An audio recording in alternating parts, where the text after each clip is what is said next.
Muda de Chá é uma história em quadrinhos da Lark, publicado agora em setembro de 2025. E ela tem como protagonista o Martin, que é um sujeito que ele vive isolado no alto de uma montanha, cultivando chá. E ele vive lá isolado porque ele diz que lá é o melhor lugar para os chás que ele planta crescerem. Só que ele faz isso também porque ele é um sujeito que ele não gosta de lidar com pessoas. Ele evita interagir com outras pessoas e quando alguém tenta ter um tipo de interação social com ele, ele reage sempre ficando bravo. Ele fica zangado e descarrega na pessoa que está ali tentando interagir com ele. Só que um dia, uma das mudas dele de chá, que é a Cissa, fica doente e ela para de crescer, de se desenvolver, e ele fica preocupado. E daí ele entra num dilema, porque ele quer ajuda para a planta dele não morrer, só que para ele ter essa ajuda, ele vai ter que descer da montanha e interagir com pessoas. Então a premissa se desenvolve com o Martin ele descendo a montanha, indo até a cidade para interagir com pessoas, só que quando ele chega na cidade, ele descobre que as pessoas na cidade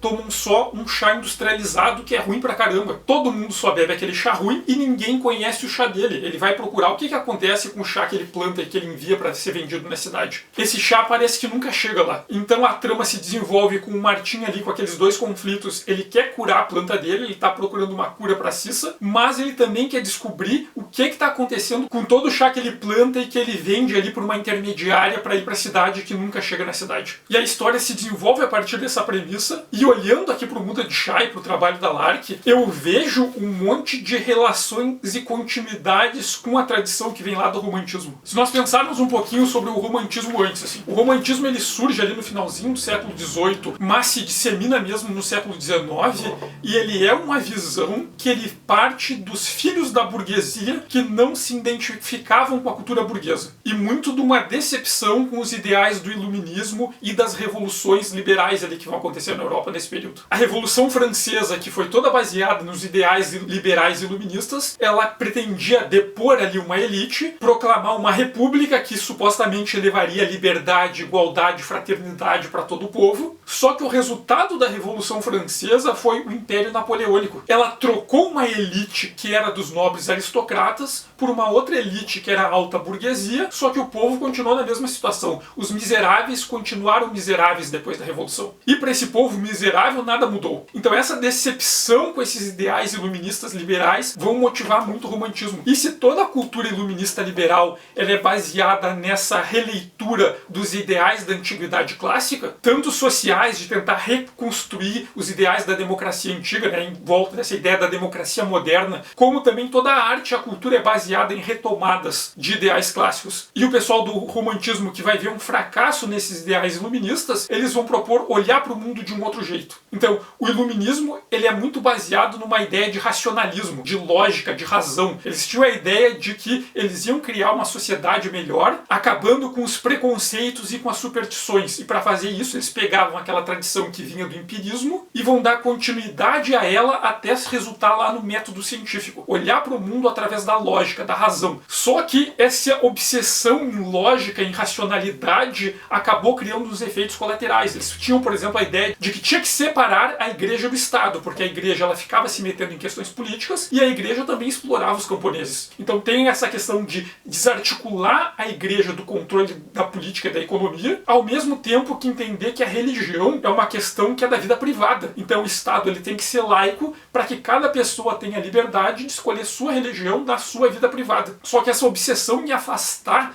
essa questão religiosa, em várias vezes ela é levada ao extremo que pensa na lógica absoluta e exclui completamente uma dimensão espiritual dos seres humanos. Parar de entender que as questões de espiritualidade fazem parte do sujeito, acreditar que o humano ele é lógica pura. E o pessoal do romantismo vai fazer todo um esforço para tentar resgatar isso, pegar essa dimensão que é da espiritualidade, da religião e trazer de volta para a cultura e para a arte. Ao mesmo tempo, o racionalismo iluminista ele vai criar uma separação bem grande entre sujeitos e natureza. A ideia de que a natureza ela existe como um instrumento para que os sujeitos realizem as suas vontades com ela. A ideia de que o valor da natureza é proporcional com o quão útil e o quão funcional ele pode ser para os sujeitos. E o romantismo ele vai trazer uma ideia de que, na verdade, a natureza não é um instrumento que está ali à disposição dos sujeitos. Na verdade, a natureza ela é maior que os sujeitos. E nós humanos não só somos menores que a natureza, como nós fazemos parte dela. Nós estamos dentro da natureza. Então seria um equívoco ver os seres humanos e a natureza natureza como algo separado, vê a natureza como um instrumento a serviço dos humanos. E sim, os humanos eles estão dentro da natureza. E a natureza é maior do que nós. Nós somos insignificantes dentro dela e nós nunca vamos conseguir controlar a natureza. Então a lógica iluminista racionalista que quer organizar e controlar a natureza, o pessoal do romantismo vai dizer isso vai dar errado, não tem como a gente domar a natureza. Se nós tentarmos lutar com a natureza, nós vamos perder sempre porque ela é maior do que nós. Isso também vai vir junto com uma categoria estética que é bastante importante para o romantismo, que é o sublime. O sentimento de maravilhamento e ao mesmo tempo de se sentir insignificante quando a gente está diante de uma grande força da natureza. A gente diante da natureza, a gente é ridículo, a gente é minúsculo. Só que por nós nos sentirmos minúsculos e nós olharmos a grandiosidade das forças naturais, a gente se maravilha com isso. Então é uma sensação que se aproxima da beleza, mas que está diante dessa sensação de impotência que a gente sente diante da grandiosidade da natureza. E mais um elemento que o romantismo vai querer resgatar é a ideia de valorizar o que é subjetivo, porque a lógica racionalista, ela valoriza muito a ideia do objetivo, né? Do que a gente pode experienciar e compartilhar de forma objetiva. Inclusive na ideia do que é real, em valorizar a realidade. A cultura racionalista, ela valoriza muito a realidade, mas como nós medimos a realidade? Como nós determinamos se algo é real ou não? É pela possibilidade de compartilhar essa experiência de forma objetiva. Se eu vejo uma coisa e as outras pessoas também veem aquilo que eu vi, então a gente presume que aquilo é real. Se eu ouço uma voz e outras pessoas também ouvem as vozes que eu ouvir, então essa voz é real. Agora, se eu ouço vozes e ninguém mais ouve, se presume que isso não é real, que eu tô louco. Se eu vejo coisas que ninguém mais vê, então se presume que isso não é real. Então a ideia de que o que é real é aquilo que pode ser compartilhado objetivamente, que todas as pessoas conseguem perceber junto. E aquilo que só um consegue perceber e ninguém mais consegue perceber, aquilo que não é da ordem objetiva, mas é da ordem subjetiva, isso não é real. E por não ser real, vale menos. E o romantismo, ele vai vir numa tendência oposta, a de valorizar a experiência subjetiva. Aquilo que é subjetivo, que só existe para um sujeito específico e que não pode ser compartilhado, pelo fato de não poder ser compartilhado, não significa que vale menos. Então, uma visão, um delírio, um presságio, tudo isso também é válido. Tudo isso são experiências que também são legítimas e também têm seu valor. Não é por algo ser subjetivo que isso deixa de ter uma importância, de ter uma validade. E daí, quando a gente volta e muda de chá, tem, por exemplo, o ponto em que quando o Martin ele chega na cidade, ele vai ter um choque ali, porque o chá que ele produz, ele estimula as pessoas a terem sonhos. Só que as pessoas da cidade que só tomam um chá industrializado, elas não sonham. E daí quando ele vai tentar explicar o que é um sonho, ninguém consegue entender. Por quê? Porque o sonho é uma dessas experiências que ela é subjetiva. Nós não conseguimos compartilhar os nossos sonhos com outras pessoas. O sonho que nós temos é nosso, nós podemos tentar descrever ele, criar códigos para tentar representar, mas a gente nunca consegue compartilhar ele de forma plena com o outro. E por não ser possível de compartilhar com os outros, que é a dificuldade que o Martin tem, ele tenta explicar o que é sonho e as pessoas que não sonham não conseguem entender. E por as pessoas não conseguirem entender, por ele não ser possível de compartilhar objetivamente, várias pessoas não acreditam que exista. Ah, isso aí sonho não existe. Por quê? Porque a gente não consegue medir de maneira objetiva, de maneira racional e lógica. E aqueles que acreditam que exista, daí vem com outra questão que é: tá, mas para que serve isso? Se isso não pode ser instrumentalizado, se isso não tem uma aplicação útil, para que serve um sonho então? Que é muito um debate daquele conflito do racionalismo iluminista com o pensamento romântico que surge ali para contrariar, que vai propor que as experiências subjetivas, essas experiências que não podem ser compartilhadas, a premonição, o delírio, o sonho, a alucinação, isso também tem um valor, mesmo não podendo ser instrumentalizado para aplicar na vida prática. Então tem um conflito aqui do Martin, que ele tem essa posição que valoriza o subjetivo, que é uma posição do romântico, que quando chega na cidade, que é racionalista e lógica, ele tem um conflito de valores ali com aqueles sujeitos. Ele é um filho da cidade que não conseguiu se adaptar na vida da cidade e resolveu se isolar e ir para a montanha, que é basicamente o cerne ali do ideal do romantismo. E nas questões formais, artísticas, assim, ali do romantismo, como eles vão tentar negar esses valores iluministas, e esses valores iluministas, eles estão muito associados com a tradição artística do neoclassicismo, né, com essas releituras da arte clássica, os românticos eles vão olhar para o passado, principalmente ali para o século XVII, para a maneira moderna, né, para o barroco anticlássico, e lá para o final da Idade Média, para a arte gótica, que são dois períodos que o pessoal que valorizava a arte clássica desdenhava, fazia pouco caso, dizia que era arte ruim. Os românticos, eles vão olhar para essas produções e vão ver lá elementos interessantes, valores que valem a pena ser resgatados e se fazer releituras. Então a arte romântica, ela ainda valoriza um tanto o naturalismo, mas o naturalismo não é tão objetivo assim, não é tão literal, e vai se propor alguns tipos de representações um tanto diferenciadas. E mesmo naqueles românticos que ainda se apegavam a valores da Revolução. Por exemplo, se a gente pegar assim a obra do Davi, o Davi que vai ser um dos grandes líderes ali do neoclassicismo, como é que ele vai representar a Revolução Francesa? Ele vai representar de forma extremamente naturalista os heróis da democracia da antiguidade e os heróis da democracia do presente. Muito aquilo do heroísmo individual, o sujeito específico que ele foi o herói e por isso ele deve ser usado como exemplo. É uma ideia muito típica assim da tradição liberal. Já o Delacroix, que era um cara que ele estava pegado ali com a Revolução, mas ele já era um romântico, ele vai representar a Revolução Francesa de outro jeito. Não vai ser através do heroísmo individual. Ele vai representar através das alegorias. E a alegoria é representar através de formas aquilo que não tem forma. Pega um valor abstrato e eu quero representar um valor abstrato com imagens. Como eu faço isso? Então a alegoria é a construção de uma forma para algo que em essência é uma abstração. E o Delacroix vai representar a Revolução, por exemplo, com a liberdade guiando o povo. A liberdade guiando o povo. O que é liberdade? A liberdade não é uma coisa material visível. Liberdade é um conceito abstrato. E ele vai representar a liberdade através de uma manifestação que é antropomórfica. Ele vai dar uma forma inspirada numa forma humanoide para representar a liberdade, mas aquilo ali não é uma pessoa, aquilo ali é a liberdade sendo representada numa forma humanoide. E quem que a liberdade está guiando? O povo. E o povo, eles são pessoas, mas ali eles não são pessoas individuais. Eles são um coletivo de pessoas que juntos representam uma outra abstração, porque o povo também é uma abstração. Então o romantismo ele vai se valer muito dessa ideia de representar alegorias, de pegar valores que são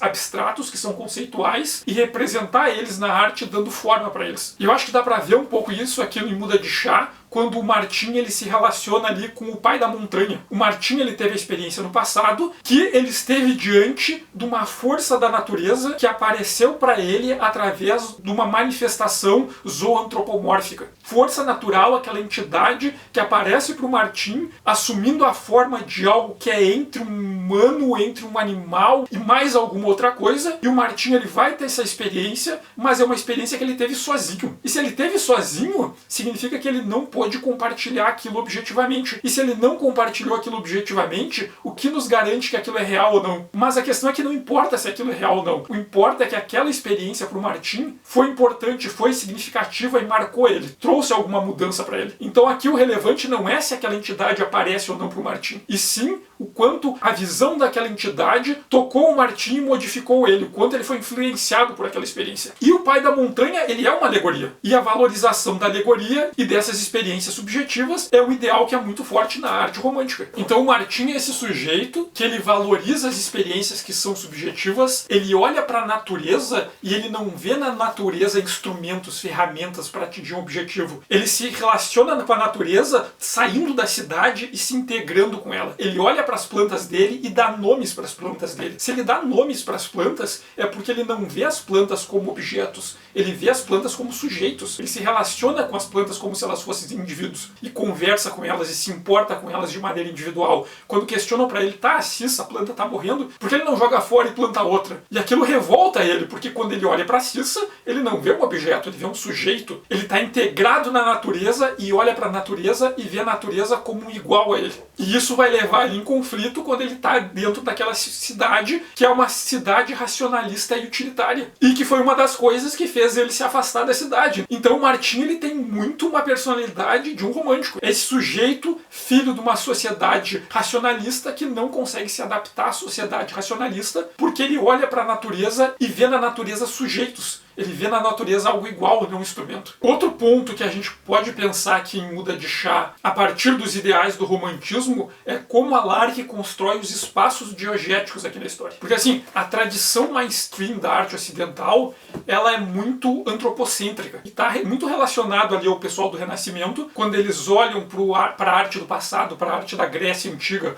para a arte da República, do Império Romano, e eles escolhem um modelo para seguir, eles escolhem a arte naturalista naturalista e antropocêntrica dessa antiguidade, né? Porque na Grécia também se fazia arte abstrata. Só que como a arte abstrata não foi escolhida pelos renascentistas, ela meio que ficou em segundo plano. Às vezes nós esquecemos que tinha muita arte abstrata na Grécia Antiga. E tem muito, né, nessa ideia do Renascimento, que era se afastar de uma visão teocêntrica e pensar o mundo tendo o homem como uma medida de todas as coisas. Aquela ideia de como é que a gente vai compreender o mundo, usando o humano e a experiência humana como referência. O homem como uma medida de todas as coisas. E isso vai gerar em toda essa tradição clássica ser também uma tradição de arte antropocêntrica, que tem o homem como centro, os sujeitos como centro. E isso vai levar até um ponto ali no século XVII, o André Felibain, que é o mesmo sujeito que vai construir a imagem ali do Poussin como o maior artista que já existiu e vai condicionar todas as academias de arte da Europa a usar as referências clássicas como modelo de ensino, que eu já falei em outros vídeos sobre isso. Mas o Felibain, ele também foi o sujeito que sistematizou uma ideia que já estava muito presente ali na arte ocidental, desde o Renascimento, pelo menos, que é a ideia da hierarquia dos temas. E essa noção de hierarquia dos temas é uma coisa que vai seguir bem forte até mais ou menos ali o modernismo. É a arte moderna que vai se revoltar de vez contra essa ideia. Mas os românticos, eles são os primeiros a começar com essa revolta. Mas o Felibain, ele vai escrever essa ideia, mas que já circulava por aí, de que existe uma hierarquia de valores dentro da arte que está relacionado com os temas. Dependendo do tema, tu já pode dizer se uma arte é melhor ou pior do que a outra. E em primeiro lugar, se colocavam as obras que apresentavam narrativas históricas, mitológicas e religiosas. Então a pintura de uma batalha que aconteceu de fato, uma pintura de uma cena que veio lá da Odisseia, ou uma pintura de uma passagem bíblica, automaticamente, por causa do tema, elas já eram consideradas obras de alta qualidade. Já que se colocavam elas lá no topo da hierarquia das artes. Depois, abaixo disso, vinha o retrato. E o retratismo é uma tradição artística que era focada em representar os sujeitos a partir das suas características pessoais e de destaque. Se representava os sujeitos, geralmente de busto, que é mais ou menos esse enquadramento que vocês estão me vendo, ou então de corpo inteiro, e se representava focando nas questões individuais dele. Qual era a profissão dele, qual era o título dele, quais eram as posses dele, qual era o cargo dele. Então era toda uma arte que era produzida para destacar a imagem de alguém. Depois disso, o Felibain coloca a pintura de gênero. E a pintura de gênero é uma arte que mostrava o cotidiano das pessoas. Então imaginem representar uma cidade com os trabalhadores trabalhando, os transeuntes passando, essas imagens que mostravam o cotidiano da vida na cidade. E abaixo disso vinham as naturezas mortas. E as naturezas mortas eram aquelas pinturas de mesas com vários alimentos, frutas, carnes, plantas e outros elementos que serviam para o pintor demonstrar a técnica dele. O quanto ele dominava as técnicas naturalistas para eles conseguirem representar as diferentes superfícies, as diferentes texturas, os reflexos. Então na natureza morta tem muito uma coisa de exibicionismo técnico. E essa era a hierarquia. Em algum momento, a natureza morta e a pintura de gênero, elas acabam invertendo a posição. Porque com a natureza morta, se podia mostrar essa habilidade técnica que era cultuada pelo naturalismo. E a pintura de gênero, muitas vezes, mostrava a vida do povo, a vida do pobre. O que é que os nobres querem ver de trabalhador, de transeunte, de pessoa na rua? E lá embaixo de tudo isso, vai estar a pintura de paisagem. Porque a paisagem, ela não era valorizada como uma obra de arte autônoma. Porque a tradição ocidental mainstream era uma arte que era antropocêntrica. A arte servia para mostrar os humanos, mostrar as pessoas, mostrar o que está em volta das pessoas, para entender o mundo a partir de como as pessoas se relacionam com o mundo. E a pintura de paisagem era a natureza pura. E para que serviria uma natureza não instrumentalizada dentro de uma lógica antropocêntrica? Então a pintura de paisagem era vista quase sempre como um rascunho. Se treinava a fazer paisagens para depois, quando fosse fazer outras pinturas, usar essa paisagem como cenário. E como os artistas do romantismo, eles queriam desafiar esses ideais neoclassicistas e iluministas e contrariar essa lógica antropocêntrica, olhar para a natureza e dizer a natureza ela tem valor por si próprio, os românticos eles vão começar a pintar paisagens. Primeiro eles vão usar temas históricos, mitológicos, religiosos, mas como embuste, eles vão dizer, isso aqui é uma passagem tal do mito tal. Só que daí os personagens estão bem pequenininhos e o cenário de fundo é grandão, porque eles não queriam representar os personagens, eles queriam representar a paisagem, eles queriam representar a natureza. E aquele mito, aquela passagem bíblica, ou aquele momento histórico era usado como desculpa. Só que em seguida eles vão descartar completamente os sujeitos e vão focar em pintar paisagens por si própria. A natureza pelo valor que existe na própria natureza. E no começo isso vai ser um escândalo. Essas pinturas de paisagem, elas não vão ser aceitas para ser expostas nos salões de arte das academias. Os acadêmicos neoclassicistas que controlavam ali as academias de arte vão dizer que isso é arte ruim e nem vão deixá-las entrarem. E daí teve toda uma briga dos românticos para que a pintura de paisagem fosse aceita como arte legítima, para que a pintura de paisagem também fosse entendida como arte. E daí vão ter alguns autores que vão defender isso, né?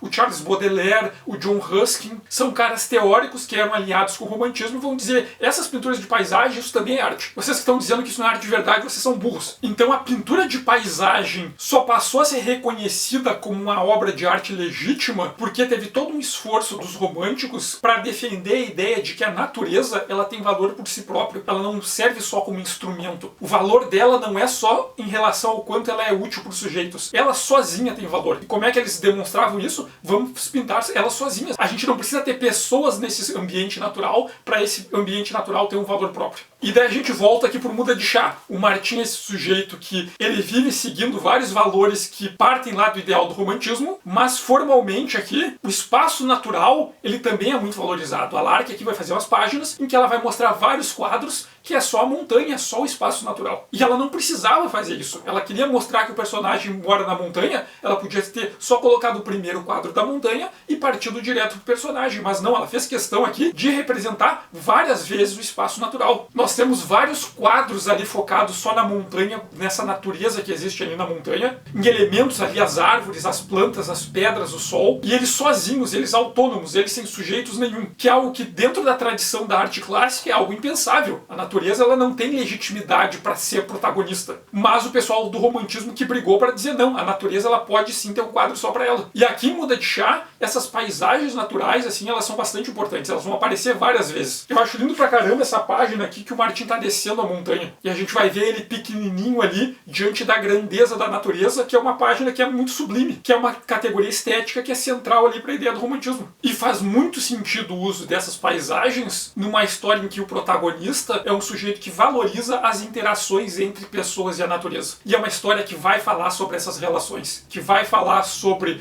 o conflito entre um sujeito que olha para a natureza e vê na natureza também sujeitos, quando ele entra numa comunidade que olha para a natureza e não vê sujeitos, olha para a natureza e vê objetos que estão ali para ser usados aos seus serviços e às suas vontades. Mas tem outro elemento aqui nessas paisagens também, eu acho que vale a pena destacar, é no uso das cores. Como o Martin, quando ele está na montanha, tem esses tons esverdeados, daí quando ele desce para a cidade, tem toda uma iluminação em tons castanhos ali, amarelados, que parece um ambiente de sol forte, mas que ainda está frio, porque eles ainda estão com roupas de frio, né? Eles falam ali que é o fim do inverno, então eu fico imaginando aquele dia que é frio, mas que quando a gente para no sol fica confortável, mas se vai para a sombra e bate um vento fica frio de novo. E todos os desenhos daqui do Muda de Chá, a questão da luz e sombra é bastante importante, mas é uma luz e sombra que ela nunca é de extremos. A sombra nunca é feita com preto. O sombreamento e os efeitos de luz, eles são sempre feitos com cores. E que me faz pensar de novo em outro elemento que é importante para a tradição do romantismo, que é o romantismo, quando ele vai negar esses valores clássicos que vêm ali do neoclassicismo iluminista e eles vão olhar para o passado. Uma das produções que eles vão olhar é para o gótico ali do final da Idade Média. E o gótico, ele é uma tradição que ele é bastante influenciada por interpretações medievais feitas de textos gregos sobre ótica. E também muito influenciado pela teologia da iluminação, de ver a luz como uma manifestação de Deus no mundo. E sob essa influência, no gótico vai ter uma tradição muito forte de vitrais. Aqueles ambientes que eles são cheios de janelas, e essas janelas, elas têm representações visuais ali que são feitas com vidros coloridos. E tanto tem a finalidade da gente ver a narrativa e se relacionar com a imagem que está naquele vitral, mas também que para quando a luz passa por aquele vitral, a luz ela é filtrada por aqueles vidros coloridos e ela cria todo um efeito de luzes dentro do ambiente.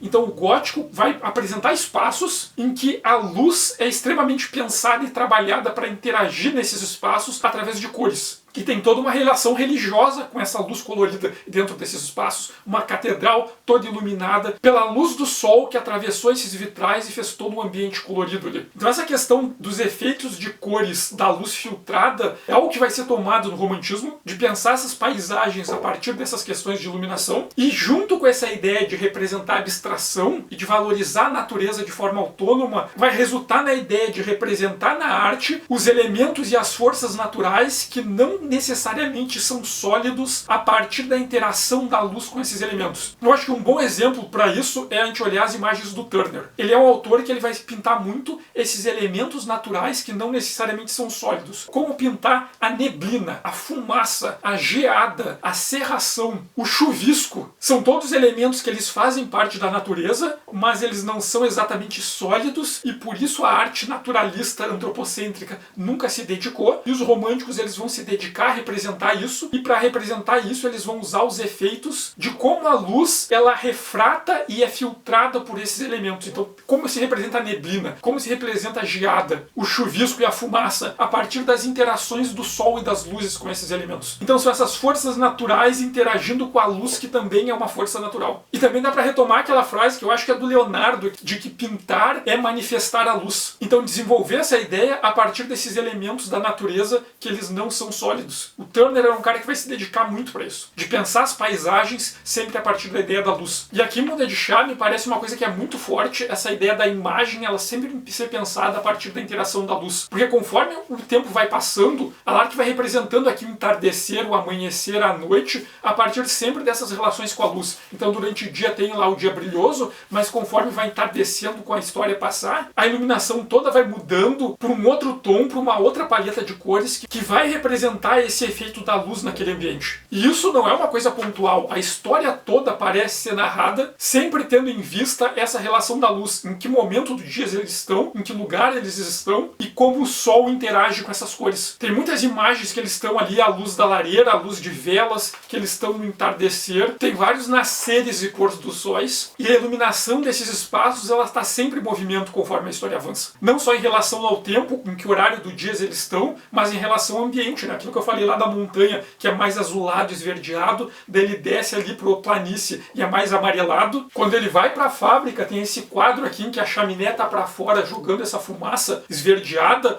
e é todo um tom de um verde plutônio, sei lá, parece um ambiente envenenado, radioativo, só pelas cores. E daí o Martin se afasta da fábrica, em uma outra paisagem, esse verde radioativo veneno passa, e de novo ali tem essa colorização que tá levando em conta ali a posição do sol e o movimento do sol conforme a narrativa avança. Então assim, eu acho um trabalho de colorização lindo pra caramba, que tá sempre pensando nessa questão da luz. A luz parece que é uma constante aqui. E vai ser absurdo se o Muda de Chá não for indicado pra melhor cor no HQ Mix do ano que vem. E eu tô tentando não dar spoilers aqui, mas na história tem toda uma discussão, um conflito, que é a ideia de trabalho artesanal contra um trabalho industrial mecanizado, automatizado, que produz muito, rápido em grande quantidade, mas um resultado ruim, assim. Pegar aquilo que foi feito de forma autoral, manual, e usar aquilo como um instrumento descartável para produzir em série algo em larga escala, mas de qualidade muito duvidosa. E dá para pensar em várias coisas aqui, toda a relação desse processo de industrialização, de automatização, desde o uso da arte feita por inteligência artificial, que usa o trabalho autoral de alguém e não dá crédito por isso, para produzir em série um bagulho de qualidade extremamente duvidosa, só com apertar de um botão e o sujeito ficar feliz. Olha só, eu consigo produzir muita arte só apertando um botão, só que é uma arte toda ruim e que não estimula as pessoas a sonharem. E acho que também vale a pena destacar aqui os amigos que o Martin faz no processo, né? A Taya e o Doutor, e o como eles são opostos, o como a Taya, que é a maluca da cidade por ser aquela pessoa completamente impulsiva, aleatória, que a gente não sabe o que ela vai fazer no quadro seguinte, e o Doutor é aquele sujeito que é extremamente contido, lógico e racional. Às vezes me lembra o Star Trek original, que o Kirk tem o Spock e o McCoy em cada ombro, em que o Spock aconselha o Kirk a seguir uma linha lógica, racional, e o Dr. McCoy é completamente emotivo, cada um deles falando no ouvido do Kirk. Eu senti assim uma vibe parecida. E também essa coisa da Lark pensar os espaços, o como a casa da Taya, que é essa pessoa aleatória, é uma casa cheia de bugigangas inesperadas, e a casa do Doutor que é esse sujeito que experimenta tudo a partir da racionalidade. É um ambiente um tanto esterilizado, exageradamente organizado, que me leva de volta àquele ponto de o quanto o espaço diegético aqui em Muda de Chá é extremamente pensado para estar de acordo com a história que ele está contando. Uma relação formal aqui que está bem sincronizada com o tema que a história está trabalhando. Mas por hoje era isso.